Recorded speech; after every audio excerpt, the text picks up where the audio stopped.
Hello, thank you for your patience. This is Unstuck, the Tech Leader Q&A show. Today is June 8th. Thank you for your patience. As I said, the United States government's DMV process is super efficient, although to be fair, I probably didn't allocate enough time. I don't know if this ever happens to you. You're optimistic with your projects about what can be done and what time frame, and the long and short of it is then you end up having to explain, and it's very easy to blame it on someone else. But okay, we've got a couple of questions. Let me start with a little housekeeping. First of all, coffee. That's my housekeeping. I'm pouring myself a cup that I made this morning. All right, number one, got your coffee. Number two, we've got a few people here. Glad to see you. Thank you again for your patience. We are going to get to your questions. The housekeeping items. Let's see, I'm going to be in Austin, Texas, in case you want to come see me and join the workshop and learn together at a workshop we're doing on the 16th and 17th of July. And it's nice and warm, although Austin doesn't get too hot.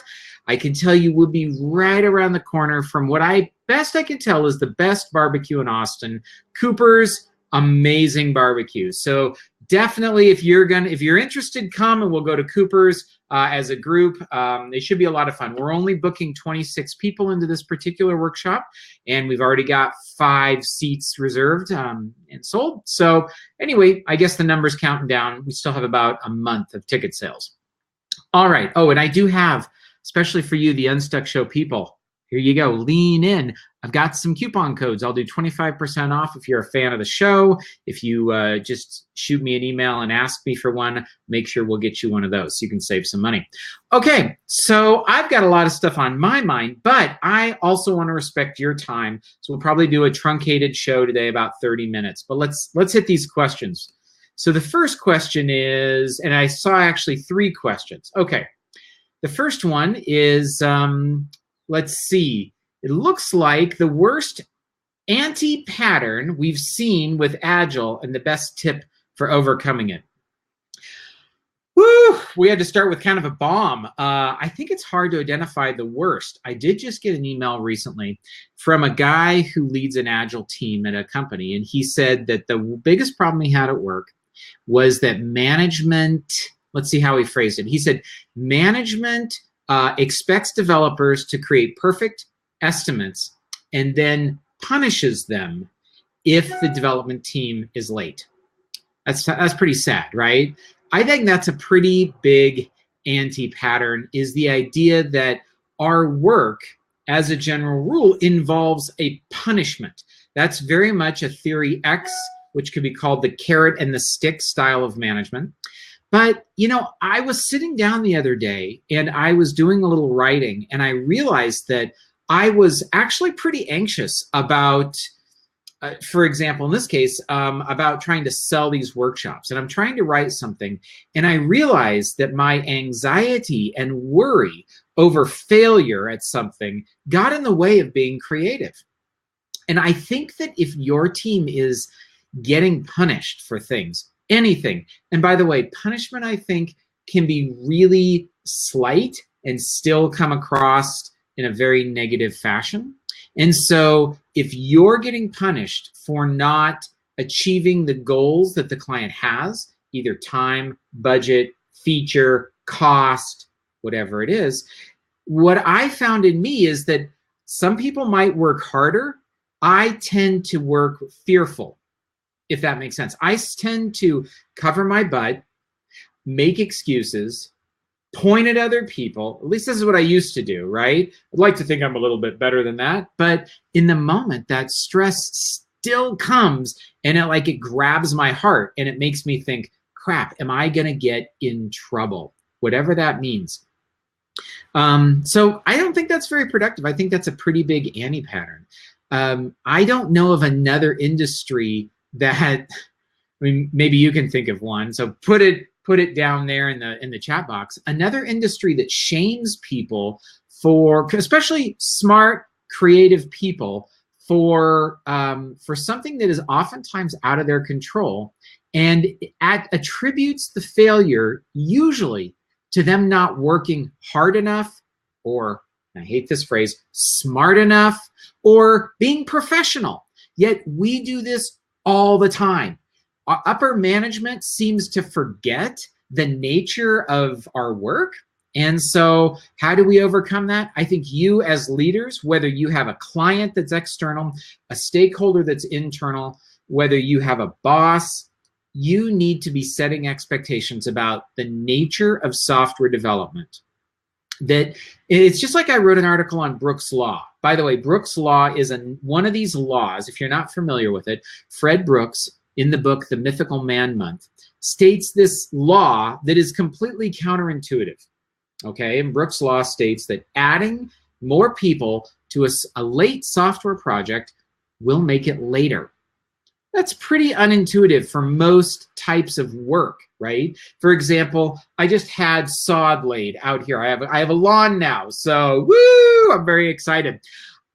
If they had sent twice as many people, right, the day they pulled up, they have 20 pallets of sod and 3 guys.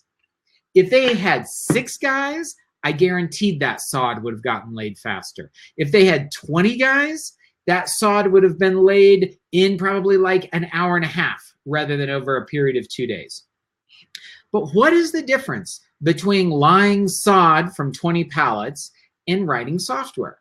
Well, one thing that comes to mind, and Fred Brooks mentions this, is there's almost no ramp up time for laying sod, right? You walk over, pick up a roll of sod, take it over, shake it out, spread it out, and then we'll water it later. So it's like, oh, there's no ramp up time. If you've ever laid sod before, laying sod at a new house is exactly like laying sod at the last house. We know what to do.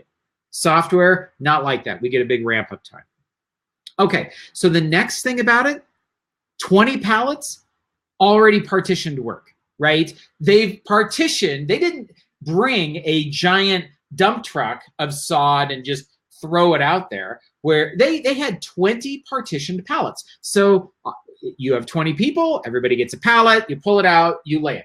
The partitioning problem is harder in software. I'm not saying it can't be done, but it is definitely harder in software. And in fact, maybe as Jerry Weinberg says, software should be called hardware and hardware should be called easyware.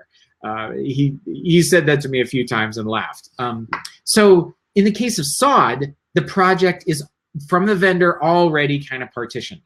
For you, my guess is if you have any sort of partitioning, it is a conceptual partitioning around what you perceive the skills of the team are. I hear this a lot with front-end, back-end development, or DevOps and programmer, or business analyst and designer and programmer. Almost like phases. Long and short of it is software projects are hard to partition, and they're hard to partition super cleanly. And when you do, they still require a high amount of coordination and collaboration. And that's the third thing.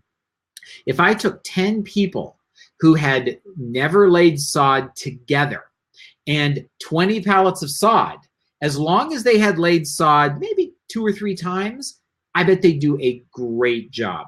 Probably all you need to do, but you still have a little coordination. You can't randomly lay it around the yard. You have to start in a corner and work in a structured way from one. So as long as everybody kind of knows the plan, people can work independently, and there's almost no need to talk. In fact, I don't care if they talk, but most of the time they just have a radio blaring and nobody's discussing anything. I didn't hear one person say, I was going to put my sod there, Bob, but you've already put yours there, so I feel like we need to have a meeting about where the sod goes. No, somebody goes to put down a sod, you're going to put one in the same spot, you move yours 5 feet, you're done. So there's very little interdependence amongst the team members. In software, again, we have a lot of interdependence. We often have tight coupling that is difficult to partition. And of course, we have this project ramp up. So what's all this mean? Well, remember, Brooks Law doesn't just tell us that adding people, so there's 3 variations I thought of the other day. Adding people to a late software project has no effect. That's not Brooks Law. That would sound like it's just a waste to add people. to a late project. Or adding people to a late project has an immeasurable effect. Like, maybe it's good, maybe it's bad, we can never tell. No, Brooks' law clearly states, in his opinion, which is, of course, based on his observation done 30 years ago. Oops, now I feel old. 40 years ago, but I don't think it's really changed, that it actually makes the project worse. Worse in the sense of it causes it to be later. Okay, so somebody's got a comment here. How do we convince management that teams don't stink when they are tossed a new project or function and they have no experience with and can't perform like the set of programmers who know the function? That's a good question. How do we convince them they don't stink? Now, I'm doing this on the fly without a net, people, but maybe we could find an analogy. So, for example, if you handed an orchestra a piece of music, and let's pretend that orchestra was used to playing together. Let's take that team as an orchestra, and let's say it's even just a 5-person ensemble. You hand them you've got 2 5-person ensembles. This one has been playing Baroque classical music for 3 years. This one typically plays choral music, which is like singing or maybe show tunes or jazz or something like that. Just because you have the music codified, and let's be clear, music codified, written down, is like a requirement. If you're not a musician, you probably would say, well, just play the music exactly as is. But you take it from this group and you hand it to that group and you say, you're going to go on stage without ever practicing and you're going to play. That group probably will revolt. They might try and they will sound awful because musicians practice. Yes, some musicians are brilliant. We say they could pick up any piece of music. But the more I've thought and read, and I'm sort of into classical music now, and I hear about it, this idea of practicing over and over and over again is, of course, incredibly important to have a good performance. Yes, they can pick it up, and maybe they'd sound better than a group of junior high band students, which, if you've ever been, I've been to many junior high band concerts. They are kind of painful, to be clear. They'll be better than that, but they certainly will not be as good as the group that had been playing that style of music or that piece of music for the past 5 years. Okay, so you might use an analogy that a musician is not a musician, even if the team is used to working together.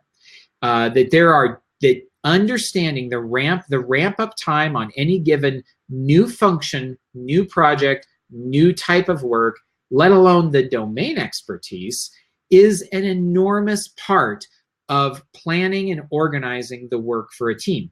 For example, I was just listening to some symphonies by a guy named Moeller, who did this thing with violin. He was a violin composer. And he would actually have people do a particular technique on the violin that most schools don't even teach right now. And that meant that the Philadelphia Harmonic Orchestra, I believe is what it was, really struggled. And these are professional musicians. They struggled to play this piece because it called for a different technique than they were used to. Some sort of sliding technique that would almost emulate a voice. And he was insistent. And that meant it took more practice than frankly, the conductor anticipated. Someone else has got a question here. How do you explain to management that throwing more people at a project is not going to make it faster and better? Well, yeah, that's where Brooks' law is so counterintuitive, right? Because so many other types of work. How do you convince them? First of all, you point them to Brooks' law on the internet, okay? Because it's not something that you made up. You're not trying to be difficult. You're not being a jerk. You're simply saying that adding more people could actually cause the will. It's not an absolute. It's not like the speed of light, the law of gravity, right? But there's a good chance it will make things worse. There is a corollary to Brooks' law that you could quote if you'd like, called the Bermuda Plan. A Bermuda Plan is where, when a project's late, you send 90% of the developers to Bermuda for the remainder of the project, and the 10% actually finish it. And this is also, I thought this was funny, and yet I know I've heard it from Jerry and other people. The idea is sometimes you just get so many cooks in the kitchen that what you really have to do is get half the people out so you have fewer people to communicate. Right, exactly. You've got these communication diagrams. If you Google for the number of connections and communications in a group, right, we'll see these diagrams that look like all these dots, and we know there's a mathematical formula that means, for example, if you have 2 people, it's 1 communication, but if you have 3 people, then it's what? 3, like the number just keeps getting bigger. So the communication chain gets harder. I do want to tell you it has made some problems. It has made more problems, but it's difficult to get some people to understand that. Yeah, that's why it's counterintuitive. I just wrote an article for that'll be coming out next week on this very topic. I'll share it on the list, and so you'll have a chance to review it. I also write some tidbits on ways that loopholes that you might be able to find in Brooks Law. So when someone says, I'll give you the 3 tidbits right now. When your boss says, should we add more people? You can say, maybe, and if the criteria for those people and the team are X, Y, and Z. Those are going to greatly increase your chances of success and finding a small loophole in Brooks Law. Okay, the whole point, I think we got off on Brooks Law, which clearly I had a little bit to say. I don't know if it's good or bad, but these anti-practices where we're shaming people, where management is disappointed, I'm not saying your teams can't do better, but my guess is your teams at least generally can't try harder. It's not like they can just say to themselves, this time I'm really going to try and hit the deadline. If you're wondering if your team is really trying to hit the deadline, then you might have a motivation problem. We can maybe come back to that. Okay, let's take another question here. What advice do you have for helping to change the mindset of managers that make a statement to a Scrum Master that if they can't assign work to the Scrum team anytime they want, they'll just go back to waterfall? What a good question. Why don't we just go back to waterfall? Let's remember, Agile, Scrum, Kanban, these aren't magic bullets, right? Another Fred Brooks phrase. There's no magic bullet, right? But these are ways of accommodating change, frequent change, and changing requirements into an organization and building, excuse me, building quality products in an iterative way that meet customer needs, that deliver over a timely schedule. So if somebody that feels a little bit like a threat to me, Debbie, to be honest, since you're the ones that asked this question. If I can't make a change, if I can't assign work anytime I want, we might as well just go back to waterfall. What do I have? I think that's totally unreasonable that any manager could just walk up to an employee and assign work whenever they want and expect that employee to stop doing thing A that they assigned an hour ago and start doing thing B. That's completely unreasonable, right? That kind of task switching. Now, you could say, right, well, we could have that arrangement if maybe we didn't even, let's see, what would be some ifs? For example, we're not going to commit to getting anything done in the sprint. And you can't punish us if we don't, because you change the requirements every day. So we cannot commit to anything. Now, maybe we'll go to Kanban.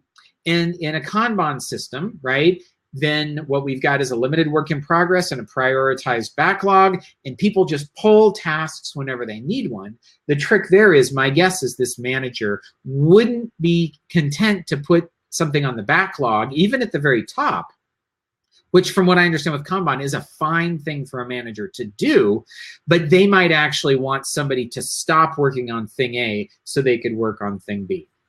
You might look at the studies around flow time and interruptions and the devastating impact it has on productivity and quality. In some ways, this manager is actually creating an environment that may be demotivating people, that might be emphasizing we don't have time to do it right, but we do have time to do it over kind of mentality.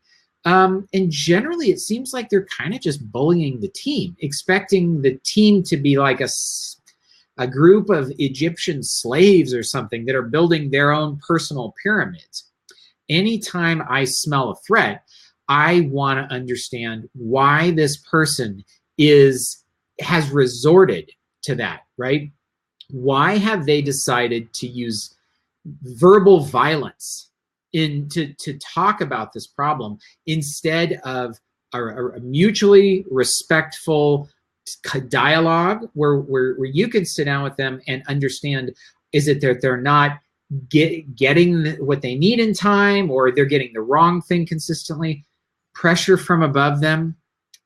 I hate to say it, but you know, in our workshops, if here's what you do, Debbie, you sign this person up for my workshop where they will absolutely experience the impact of pressure and the short-sighted decisions it causes people to make in a first-hand way. And because this is, every one of our exercises includes time pressure and creates a stressful environment to accomplish something. And this is actually one of the biggest takeaways leaders have, is when we ask them in our workshop, where do you see pressure at work? Where do you cause pressure at work? And what impact did that pressure have on your work in the last 2 hours?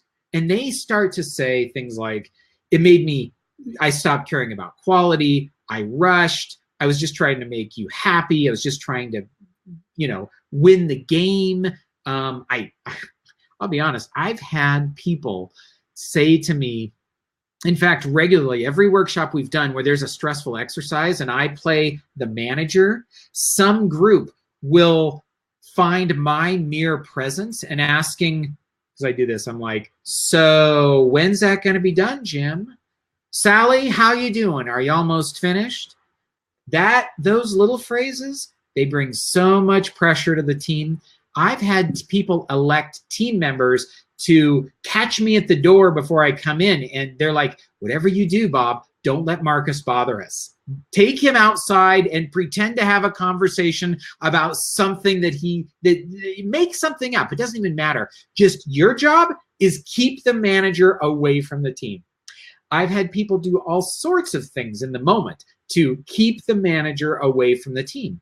And yet, when we talk about it afterwards, it's easy for them to say, well, you were being a bad boss, but how many of them, and they often realize it, are doing the same thing of frequent check-ins, subtle pressure, reminding them, oh, we've got to have it by noon, or we don't need it at all, or there's going to be consequences, things like that. Okay, so maybe you can build some empathy with this manager. I have no idea. The reality is that pressure kills performance. And so I would just sit down and say to them, point blank, your constant pressure is just killing this team's performance. And we think if you went to Bermuda for a month, we could get a lot more done. So maybe that's an option. and then maybe they get a trip to Bermuda. We have one more question here queued up in a few more minutes. It is, how do we convince developers who have a good heart, appreciate that, but try to implement more under a story than's asked? Woo! That opens up a big one. To me, this action has a lot of negative impacts. All right, Debbie. Yeah. So first of all, what a great question, because pressure kills performance. Yeah. I see this a lot with developers who make the requirements bigger or more complicated. And I see it in a couple of ways. First, I've seen it with some programmers. I almost always see it because the programmer wants to express themselves. They want to express and build a quality product because they are a quality programmer. They do quality work. They are not a hack, but they are a professional. And so they will take a set of requirements and they will enlarge it to anticipate needs and features that they imagine could happen down the road. The other time I see this happen, and so oftentimes I see this with programmers who have been doing it 2 or 3 years and have learned their craft, and they will want to have a voice and like, let's take this small thing and let's really do something cool. So it could be they're trying to reflect their own quality. because their work is a reflection of them. Let's be realistic. It could be that they're trying to do something that excites them. Let's do a Facebook login. Let's do this thing I saw over on this site here. And so they might be trying to just spread their wings a little bit. The last thing I see is when programmers deliver, let's see if I can come up with a quick example. When programmers are like, this is the requirements, a writing utensil. And early on at your company, they deliver a writing utensil that should be perfectly functional. But then someone comes along and says, wait, I wanted one of these. I wanted this fancy writing utensil. Or I wanted one of these with a clicky. Where's the clicky? Every writing utensil needs to have a clicky. That's just implied.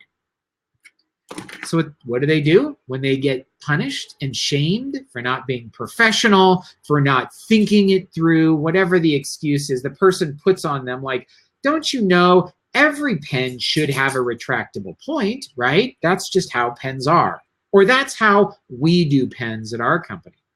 Then they naturally don't like that. That's a negative experience. So what do? They start finding ways to anticipate what the person needs. That's why there's a phrase came along with Ruby on Rails called, I think it's called YAGNI. You're not gonna need it.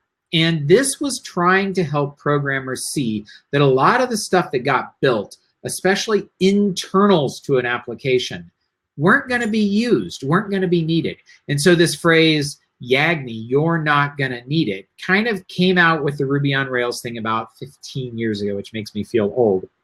So what can you do about this? You can talk to a developer. You can ask them why. If you understand in advance, and this is a good time to do it, this is where I think tech specs, design documents, and conversations become really crucial. And acceptance criteria. For example, if you let your developers write acceptance criteria, you will spot where they are trying to implement more than what was asked. And you can then ask why. Why? You know, they asked for this, you've put a clicky on there, and I bet you might hear something like, well, they're gonna want the clicky. All the good pens have a clicky on it, the retractable point. So that feature they're gonna want. And I think at this point, to be respectful, what you can do is you can say, that's an interesting idea. Oh, my dog just chewed up my pen.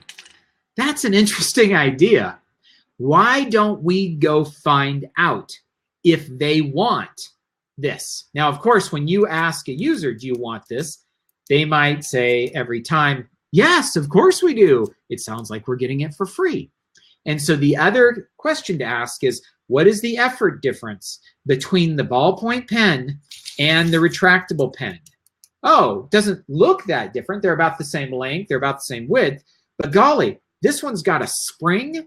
It's got at least 10 separate parts inside of it. There's all these pieces that can work or jam. Have you ever had a pen that you clicked it and nothing happened? Or the spring was lost and so the clicky didn't bounce back? So talking about these things and using this analogy with your programmers, if the customer really does want this, they need to be willing to pay the price. But never ever build a pen with a retractable point for somebody who just wants a Bic pen and will become completely happy with this every time. So talking about what's the motivation, what's the effort gonna be, what is the maintenance difference, what is the risk? Like, you know what, if the spring breaks here, you're screwed, right? The whole thing's unusable. So what are the additional risks? Because every bit of expansion brings more code, more tests, more QA time, more design time, more risk of failure. Complicated things just take longer to build and break more often. That's why, I hate to say it, the Bic Crystal pen is literally the best-selling pen in the world. It is simple, it works every time. It's exactly 3 pieces, unless you count the dog-chewed cap. Okay, so that would be my sense, is to try and get to their motivation and try and expose to them that they really should not spend the customer's money unless the customer wants it. In addition, they are probably going to kill their own perceived performance, right? Because the customer is saying, why is it taking you so long to build even simpler? A pencil. I just wanted something to scrawl with, and you've built something beyond. All right, well, hey, I just want to thank you for showing up. This has been Unstuck, the Tech Leader Q&A show. I actually really want you to consider coming to this workshop in Austin. I know you'll hear about it. I don't like to sell, I hate that. But so many people now have been impacted and write me about the lessons it has brought them and how it has made them a better leader. Okay, Debbie, if I come to DC, I'm going to count on seeing a bunch of Geico people there. And so we'll talk about that. I am absolutely willing to bring this workshop to other cities. Austin is the next place. And from there, I'll simply say thank you. Have a wonderful... You're killing me, Debbie. Have a wonderful week. Thank you for all the questions. We'll see you next Friday on time on Unstuck, the Tech Leader Q&A show. Thanks, everybody. Bye-bye.